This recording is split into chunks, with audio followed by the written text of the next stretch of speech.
Votre Excellence, bonjour et merci beaucoup d'avoir accepté notre invitation. C'est un grand honneur de vous avoir sur notre plateau. Alors, hier, vous avez assisté au défilé du 9 mai. Quelles sont vos impressions? Alors, bonjour et merci. Donc, nous sommes là ici en Russie pour la commémoration du 80e anniversaire de la victoire sur le nazisme. Et comme vous l'avez dit hier, on a assisté à la cérémonie, une parade et donc une cérémonie aussi de dépôt de gerbes sur la tombe des soldats inconnus. Je pense que c'est très symbolique. Nous avons appris beaucoup.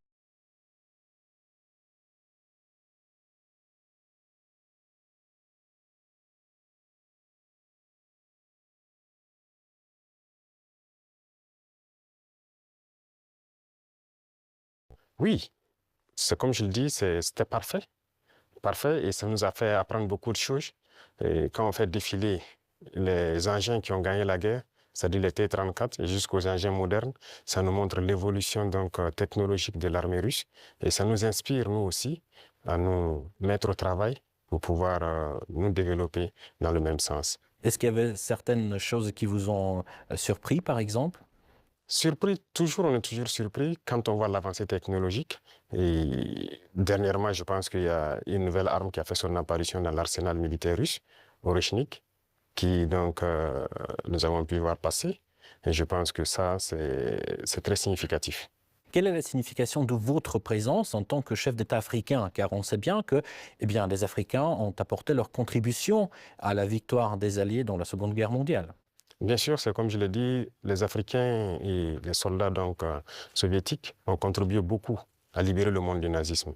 Et si le monde n'était pas libéré du nazisme, on ne sait pas ce que ça allait devenir. Et en suivant les événements, j'ai vu que la Russie, elle seule, a perdu 1 million de soldats sur le sol européen en combattant. L'Afrique aussi a donné, nos ancêtres ont beaucoup combattu sur le théâtre européen, principalement en France, en Belgique, en Italie, pour libérer le monde du nazisme. Donc c'est une histoire commune que nous partageons. Comment s'est déroulée la rencontre avec le président russe? Alors, pour l'instant, nous avons eu des rencontres brèves et dans quelques temps, nous allons avoir un long entretien et ça se passe très bien et vraiment c'est très courtois, c'est amical, c'est fraternel et c'est tout ce qu'on demande en matière de nouvelles coopérations dans ce monde. Mais comment décririez-vous l'état actuel des relations bilatérales?